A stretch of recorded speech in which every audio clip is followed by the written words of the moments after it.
കൂടുതൽ വാർത്തകളും വീഡിയോകളും കാണാൻ ഈ ചാനൽ സബ്സ്ക്രൈബ് ചെയ്യുക. കൂടെ ബെൽ ബട്ടൺ അമർത്തുക. Please subscribe our channel. നമസ്കാരം.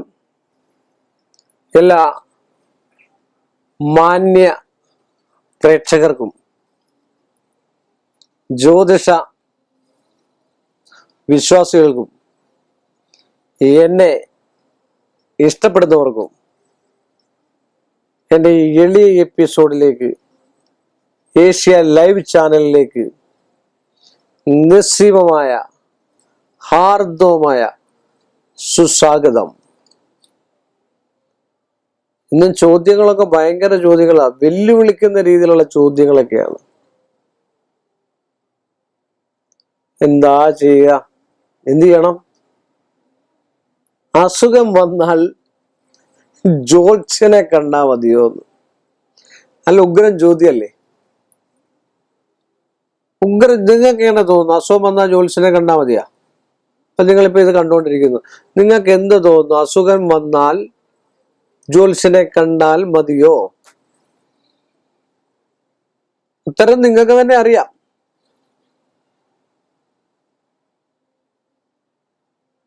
അസുഖം വന്നാല് താൻ പാതി ദൈവം പാതിയാ, അല്ലേ? ഞാനിവിടെ ഒരു ആക്സിഡന്റിന്റെ ഒരു കാര്യത്തിന് വേണ്ടി ഒരു ഹോസ്പിറ്റലിൽ പോയി. ഇത്ര അറിയപ്പെടുന്നതും ഒക്കെ ആയതുകൊണ്ട് ഞാൻ ആക്സിഡന്റ് അല്ലെ അങ്ങനെയൊക്കെയുള്ള കാര്യങ്ങൾക്കോ അങ്ങനെയുള്ള വിഷയങ്ങൾക്കോ ഒന്നും ബന്ധപ്പെടാറില്ല, അല്ലെങ്കിൽ കാണാൻ പോകാറോ അങ്ങനൊന്നും ഇല്ല. എങ്കിൽ തന്നെയും എനിക്ക് പോകേണ്ടതായിട്ടുള്ള അത്ര റിലേഷൻ ഉള്ളതായതുകൊണ്ടാണ് ഞാൻ പോയത്. അപ്പൊ ഞാനത് ഡോക്ടറെ കണ്ടു കഴിഞ്ഞപ്പോൾ അദ്ദേഹം പറഞ്ഞത് ദൈവത്തെ വിളിച്ചോളാൻ എന്നാ, അല്ലേ? അപ്പൊ ഒരു ജ്യോത്സ്യനെ കണ്ട ജ്യോത്സ്യൻ എന്താ പറയുക?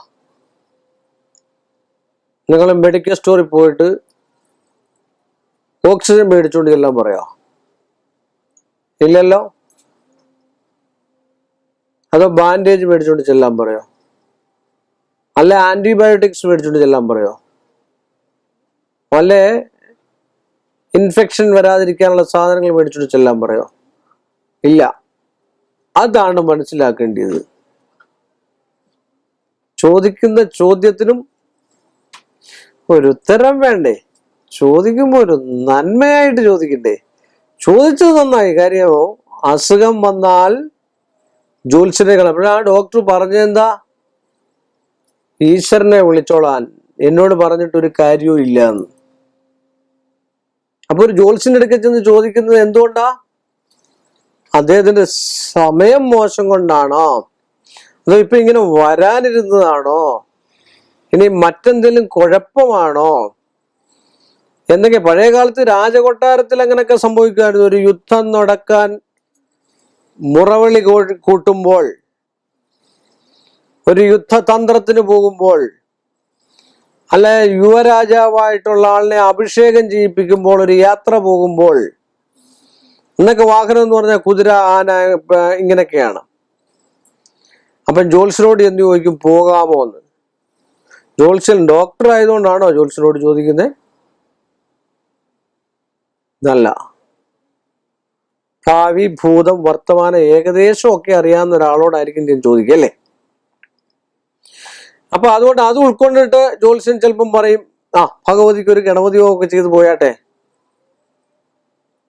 അതുപോലെ സ്ത്രീകൾ എന്ന് എണ്ണ തേക്കണം. ഇതിനകത്ത് സയൻസ് ഉണ്ടെന്ന് മനസ്സിലാക്കുക. മനസ്സിലായി? സയൻസ് ഉണ്ടെന്ന് ഇപ്പോഴാണ് ഈ ഇതെല്ലാം അന്ധവിശ്വാസമാണെന്ന് ഇപ്പോഴാണെന്നാക്കിയത്. ഞാൻ പറഞ്ഞില്ല, പലവട്ടം പല എപ്പിസോഡ് ഞാൻ പറഞ്ഞിട്ടുണ്ട്. പാരമ്പര്യമല്ലാതെ കുറെ കള്ള നാണയങ്ങൾ കിടന്ന് ഈ കേരളത്തിൽ കളിക്കുന്നത് കൊണ്ട് ഒരു തൊഴിലും കിട്ടാതെ വരുമ്പോൾ അവരാണ് ജ്യോതിഷം മുന്നോട്ട് കൊണ്ടുപോകുന്നത് എന്നുള്ള രീതി, അവരുടെ കൈമുതലാണെന്നുള്ള രീതിയിൽ അതിന് സപ്പോർട്ട് ചെയ്യാനും ആൾക്കാരുണ്ട്. അവരാണ് ഈ അന്ധവിശ്വാസത്തിന്റെ തൊട്ടുപുറയിൽ കാശുണ്ടാക്കാൻ വേണ്ടി മാത്രം പഴയ കാലത്ത് പറയുമായിരുന്നു, കലാകാരന്മാർക്ക് വേണ്ടി മാത്രമാണ് ജീവിച്ചിരുന്നത്, അവരൊന്നും ഉണ്ടാക്കിയിട്ടില്ല എന്നും. എന്തുകൊണ്ട്? ചില പണിയാരെ കുറിച്ച് പറയായിരുന്നു, സ്വന്തം വീട് മറ്റു വീടുകൾ പണിയാൻ പോരുന്നു, അവനവന്റെ വീട് ശരിയായിട്ടില്ല എന്ന്. ഇതെല്ലാം സത്യസന്ധമായിട്ടുള്ള കാര്യമാണ്. ഇപ്പൊ മറ്റുള്ളവർ അത് ഏറ്റെടുത്തേക്കുക എല്ലാ പണികളും. എങ്കിലും രക്തബന്ധത്തിന് രക്തത്തിൻ്റെതായിട്ടുള്ള ഒരു സംശുദ്ധമായിട്ടുള്ള ശുദ്ധി ഉണ്ടാകും എന്നുള്ളത് ഉറപ്പാണ്. ഒരു ക്ഷത്രിയ വർഗത്തിൽ പിറന്നാലും ഒരു ബ്രാഹ്മണ കുലത്തിൽ പിറന്നാലും അതിൻ്റെതായിട്ട് കുറച്ചുമണിയെങ്കിലും ഉണ്ടാവും. ഇല്ലേ പിന്നെ ഈ ഡോക്ടർമാരൊക്കെ ഷുഗറും കൊളസ്ട്രോളും അച്ഛനുണ്ടോ അപ്പൂപ്പനുണ്ടോ വലിയച്ഛനുണ്ടോ എന്നൊക്കെ ചോദിക്കേണ്ട കാര്യമുണ്ട്. ഇന്ന് ഷുഗർ നോക്കാൻ 5 മാസത്തെ 10 മാസത്തെ എടുക്കുക അല്ലേ? എന്ന് പറഞ്ഞവരാണ് എന്നോടൊരു ചോദ്യം ചോദിച്ച്, ജോത്സ്യന്റെ അടുക്കലാണോ ജോത്സ്യന്റെ അടുക്കലാണോ അതോ ഡോക്ടർ അടുക്കലാണോ പോകേണ്ടത്? ബുദ്ധിമാനായ ചോദ്യക്കാരനാണ്, സംശയമില്ലാത്ത കാര്യമാണ്. നല്ല രീതിയിൽ നോളജ് ഉള്ള ആളായിരിക്കും ചോദ്യം വിട്ടത്. എന്നെ സംബന്ധിച്ച് എനിക്ക് ഒരുപാട് അറിവൊന്നുമില്ല. അറിവുള്ളവർ ചോദിക്കുന്നതിൽ എന്റെ ജ്യോതിഷ പരിമിതി വെച്ചുള്ള ചെറിയ അറിവുകൾ ഞാൻ പറയുന്നു. അപ്പം പഴയ കാലത്ത് രാജകൊട്ടാരത്തിലൊക്കെ അങ്ങനെ ചോദിച്ചിരുന്നു എന്ന് മനസ്സിലാക്കുക. ആ ചോദ്യത്തിന് പ്രസക്തി തന്നെയുണ്ട്, സംശയമില്ലാത്ത കാര്യമാണ്. ജ്യോത്സ്യനെ കണ്ടിരുന്നു, ഒരു അപകട സൂചന ഉണ്ടാകുമോ ഇല്ലയോ എന്നറിയാൻ വേണ്ടി ജ്യോത്സ്യനെ കണ്ടിരുന്നു. അദ്ദേഹത്തിന്റെ ജാതകക്കുറിപ്പ് കൊണ്ടുപോയിരിക്കും. ഒന്നുകിൽ മന്ത്രിയെ വിടും, അല്ലെങ്കിൽ അവിടെ രാജഗുരുവിനെ വിടും, അല്ലെ രാജഗുരുവിനെ വിളിച്ചിരിക്കും. സംശയമില്ലാത്ത കാര്യമാണ്. സംശയം ഉണ്ടെങ്കിൽ ചരിത്രം എടുത്ത് വെച്ച് പഠിച്ചു നോക്കുക. ഇതൊക്കെ ചോദിക്കുന്ന മഹത് വ്യക്തികളാണ്. ഞാൻ പറഞ്ഞല്ലോ, പുരാണം ഒന്നും വായിണ്ട, പുരാണിക് എൻസൈക്ലോപീഡിയ എടുത്തു വെച്ച് നമ്മുടെ സമൂഹത്തിന്റെയും നമ്മുടെ ജാതിതലത്തിന്റെയും ഒക്കെ ആയിട്ടുള്ള മഹനീയത എന്താണെന്ന് വായിച്ചു നോക്കണം. ആ മഹനീയത ഉണ്ടാവണം. നല്ല വിത്ത് വെച്ചെങ്കിലേ, നല്ലൊരു വിത്തുണ്ടെങ്കിലേ അവിടെ നല്ല ഫലങ്ങൾ ഉണ്ടാവുള്ളൂ. സംശയമില്ലാത്ത കാര്യമാണ് അല്ലേ? നമ്മൾ എന്തുകൊണ്ടാണ് നല്ല വിത്തുകൾ തിരഞ്ഞെടുക്കുന്നത്? കാർഷിക വികസന കേന്ദ്രത്തിലൊക്കെ ചെന്നിട്ട് നല്ല തെങ്ങിൻ തൈ മേടിച്ചിട്ട് വേണം നമ്മുടെ വീട്ടിൽ വെക്കാൻ എന്ന് പറയുന്നത്.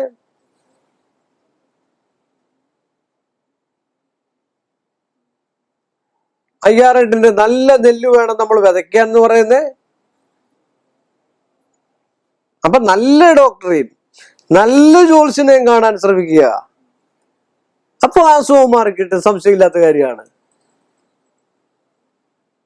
അതുകൊണ്ട് ഡോക്ടറെ തന്നെ കാണുന്നതുകൊണ്ട് കുഴപ്പമില്ല. എന്നുവെച്ചാല് ഫസ്റ്റ് എയ്ഡ് കൊടുക്കണേ ഡോക്ടറെ എടുക്കാൻ പോയാൽ പറ്റുള്ളൂ, സംശയമില്ലാത്ത കാര്യമാണ്. പിന്നെ ജ്യോത്സ്യനോട് ചോദിക്കുന്നത് കുറവുണ്ടാവോ, ഇങ്ങനെ ഈ കുറവിന് എന്തെങ്കിലും മൃത്യുഞ്ജയ ഹോമം നടത്തണോ, അല്ലെ വേറെ എന്തെങ്കിലും സാറെ നടത്തണോ? ഇപ്പോഴത്തെ സമയദോഷമാണെങ്കിൽ താൻ പാതി ദൈവം പാതി എന്നാ. ഇതിനൊന്നും എനിക്ക് അന്യോന്യം പരസ്പരം മത്സരിക്കാനോ, ഒന്നാമത്തെ കാര്യം ഞാൻ ആരെയും പഠിപ്പിക്കാൻ വരുന്നില്ല. 2, എനിക്ക് നിങ്ങളുടെ കയ്യിൽ നിന്ന് അല്ലെങ്കിൽ മറ്റൊരു ഗുരു വേണമെന്ന് എനിക്ക് ആവശ്യവുമില്ല. കാരണം എന്റെ കുടുംബത്തിൽ തന്നെ എനിക്ക് ഗുരുക്കന്മാർ ഇഷ്ടം പോലെ ഉണ്ട്.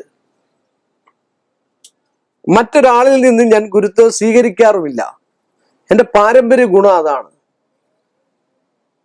കാരണം എങ്ങനാണെങ്കിലും ഇവിടെ നിന്ന് പോയ സാധനം തന്നെയാണ് അവിടെ ഉള്ളതെന്ന് എനിക്കറിയാം. അക്കരെ പച്ച കണ്ട് ഞങ്ങൾ പോകാറില്ല. ഞങ്ങളെ സംബന്ധിച്ചു ഞങ്ങളെടുക്ക വന്ന് പഠിക്കുന്ന ആൾക്കാരുണ്ടായിരിക്കാം, ഇല്ലെന്ന് ഞാൻ പറയുന്നില്ല. പക്ഷെ ഞാൻ പറഞ്ഞത് മറ്റു രീതിയിലോ അഹങ്കാര രീതിയിലോ ഒന്നും കരുതരുത്.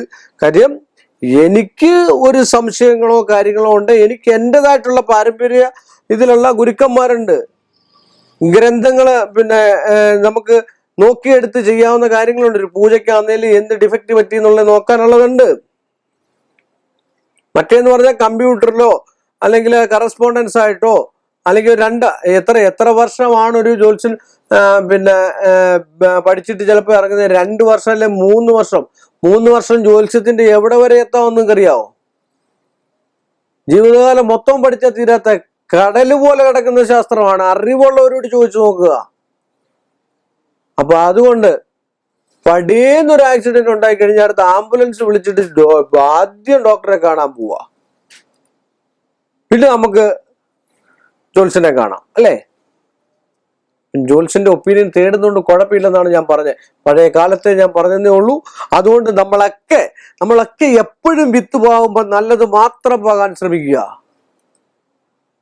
അപ്പോൾ നമുക്ക് നല്ല കായ്ഫലം ഉണ്ടാകും, സംശയമില്ലാത്ത കാര്യമാണ്. കേരളത്തിലൊക്കെ വടവൃക്ഷങ്ങൾ ഉണ്ടാകട്ടെ എന്ന് പ്രാർത്ഥിച്ചുകൊണ്ട് എൻ്റെ ഈ എളിയ മനുഷ്യന്റെ ഈ എളിയ എപ്പിസോഡ് ഞാൻ ഇവിടെ അവസാനിപ്പിക്കുന്നു. വീണ്ടും നമ്മൾ തമ്മിൽ കാണുന്നവരെ എല്ലാ മാന്യ പ്രേക്ഷകർക്കും എൻ്റെ നിസ്സീമമായ നന്ദിയും കടപ്പാടും. കൂടുതൽ വാർത്തകളും വീഡിയോകളും കാണാൻ ഈ ചാനൽ സബ്സ്ക്രൈബ് ചെയ്യുക.